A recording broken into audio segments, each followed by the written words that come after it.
Call your sponsor. Call your sponsor. Call you sponsor. Call you sponsor. Call you. Bitch, call your Welcome to Bitch Call Your Sponsor. I'm Sam. Hi, I'm Misty. Hi, Misty. Should we start with our primary purpose? Yes, let's do it. Our primary purpose is for Misty and Sam to grow their friendship and maybe help others.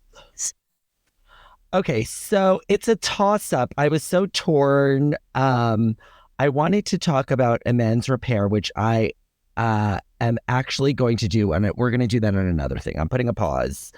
Something that's come up, which I wanted to bring here, is it kind of talks about three. We're the actor, the director, the producer, the lighting designer, the ballet. Like, if people would just stay put, if only they would do what they need to do through the lens of my eyes, me playing God, everything would be perfect, right? And then I could be overly gracious or bitchy to get people to do what I think they need to do. exactly. Of course, if they just got the script, if they only knew. And so that's the struggle. But then it goes on to say that, God is our employer. He, she, it is the director. We are his agents. So I've been having this, I wouldn't say crisis of faith, but it's coming close. The topic I'm bringing, if God is my employer, then what the fuck is my job description? And so through the lens of program, it's like, okay, yeah, you stay sober, help the next sick and sufferer achieve sobriety, right? Like, we've spoken about that so many times. Like, I've been around however many 24s, like, I get that, If God is my employer and the director, what does this look like through the lens of other stuff, relationships, intimate and friendships, and more importantly, with actual work, So this morning, it just dawned on me, what is my effing job description on the work front? I've been, interviewing and sending out proposals, creating SOWs and doing all the stuff. And I said, let me take a step back and check in with Misty and really see, I don't really know. And wanted to get your experience, your thoughts, because I've never really thought about it this way, and currently being unemployed, I'm like, okay, so let's just say God really is my employer. Let's just take this really to the nth degree. And so what the fuck is the job description? I love this. I love this so much. And you had me at crisis of faith. Because I don't think I'm having a crisis of faith, but I'll tell you what I'm having, and it is a response to this. And what's happening is this really working on self-love, having it be a container that is not required by other people, or for me, it's been a popcorn ceiling God. It's been okay, God, but it's a magical unicorn when I get down to it, or this is where I'm at today. It can change, whatever. I'm meeting myself where I'm at. Today, what is resonating is that my only job description is to love and accept myself wholly and completely, and to develop a relationship with myself first and foremost. Not with a higher power, not with other people. That I know my likes and dislikes and love my flaws and quirks wholly and completely, and that I'm my own best friend. And then out of that, what I'm getting is walking down the hallway and smiling at somebody who walks by the other way, and them not smiling back, and me going, okay. Whereas before, that person had to smile back, right? For me to be at peace. And so under this framework of God is my employer, I think of it as I am my employer. I am my employer. And then Bashar, you know Bashar, right? He's like very much an Abraham Hicks kind of person where he's channeling something. Mm. He says, do the thing that is the highest appeal to you in that moment. Like we're to live in the present and we're supposed to do the thing that has the highest joy, the highest vibration, the highest appeal in that moment. Mm. And when I heard that, I was just like, well, all I want to do is like, fuck off, like, Wow. how could I want to do the highest thing and it be like good? That can't possibly work. But I am noticing that when I'm in the moment doing the highest good and thing for me, I'll be like, I want to put on music and I want to go around, or I want to gravitate. I want to go towards the sunshine instead of the. So that's something. And that's it for now. So I love this, and like practically speaking, so I get this. Like I'm in the flow, I'm connected to my higher self. I am loving myself irregardless of my choices. Because I think before, the perfectionist me is like, no, get it done, do it or don't do it, do it perfectly or don't do it at all, right? Where there's an allowance, there's a loose garment fluidity to it all. I guess what's happening, I guess this is really a 3-3-3, like deep 3 is like, I'm finding myself getting affixed to an outcome, i.e. getting hired and having a salary, so that there's a specific number that I'm actually working with, right? Like right now, I've been in a hallway for months, and there's no number that is an actual solid number that I can expect in my bank account. There's zero, right? That's coming through.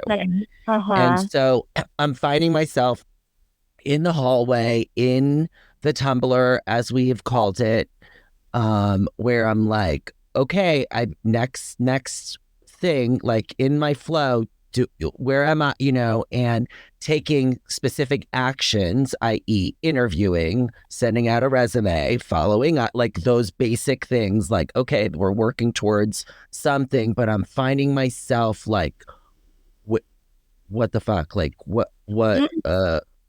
hello, like, hello, knock, knock. Are you there? I thought I signed up for, the highly blessed, whatever, what was that thing we saw on the TikTok? Highly blessed and favored package, not the trials and tribulations package. Like, nope, this seems like we're in the trials and tribulations. Did I not submit the correct form? Like, what's going on? Do you know what I mean? And I'm at that place of like, I'm in the results, which is what I think is coming to me right now, as you were sharing. Is I'm in the result. Like I want a result. I want to be able to get on with my life, and I want to get there, where it's all a process. It's all a journey, I'll just say this and I'll shut up, is what I've been sharing is like, I've been sharing from the we are on a wild ride, and we are going to be okay. We are going through it. Yeah, that's so good. And you should be in the results department because that is what we're doing here on this earth. We've all decided that money is our currency to get food, to get shelter, to get safety, to find love. Currency is the way. So to be in a place where it's like, where's my currency coming? Where's this at in the process, HP? Like how far are we from delivering? I'm watching the tracking of the progress and it's out for delivery and nobody can find it. What the fuck? Like that makes total sense that's where you're at. And it's hard to think of anything else during those times.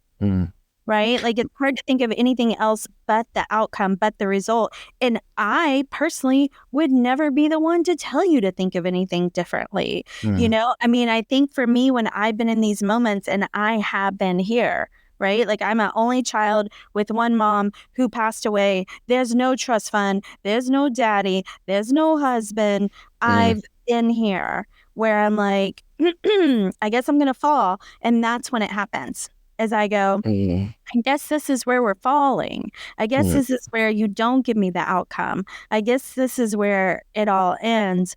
Okay, how can I make peace with that?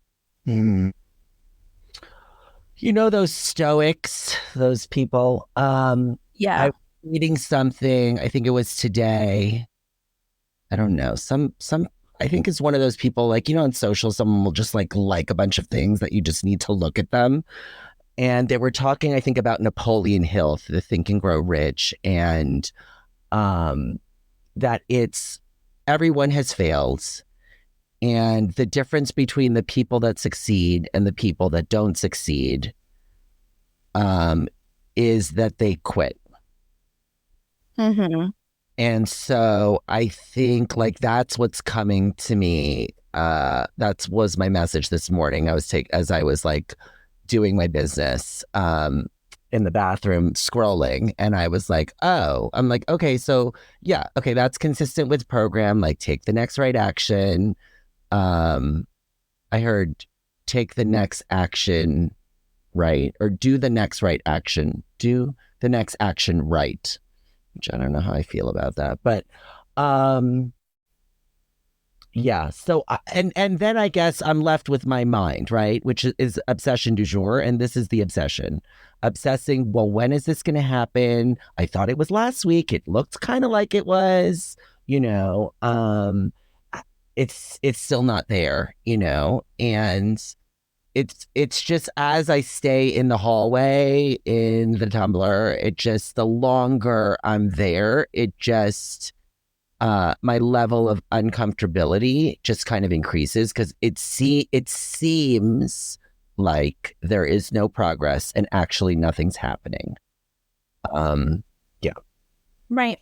So that's what I think as we go along in sobriety, that we do stay in the Tumblr until the 11th hour, 11th second. And I've been there where I'm like, okay, it's already the 12th hour. It's the 12th second. You know what I mean? Like we're past the 11th hour.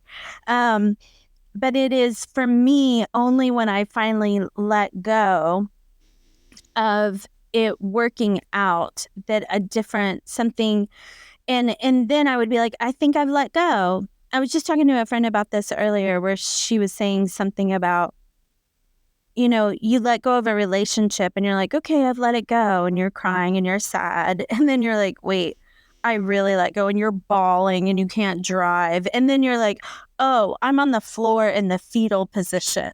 You know what I mean? Like every time we think we've let go, we don't know that there's no new depths of letting go.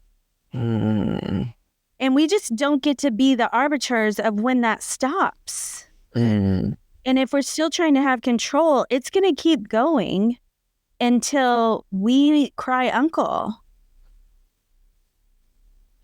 It's interesting. I think in the past, the way that I've conducted myself in sobriety is that I've just distracted myself, right? So food, sex, money, service, I've reached and grasped for all of those things and used all of them in one way, shape, or form that has at one point or another been unmanageable, you know, and then have then been forced to hit a new bottom. But underneath it, it's like, I really think there's just tired, helplessness, and frustratedness are probably the like three top feelings that are there that I would really rather not. Yeah.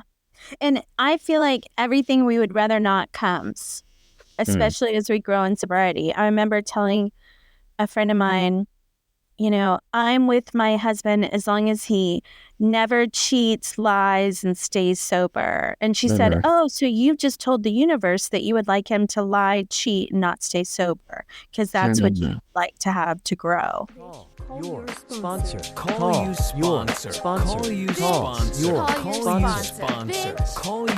Bitch, call your sponsor. Call your sponsor. Call your. Send us an sponsor. email with comments, questions, or concerns bcysponsor@gmail.com. Don't forget to rate 5 stars.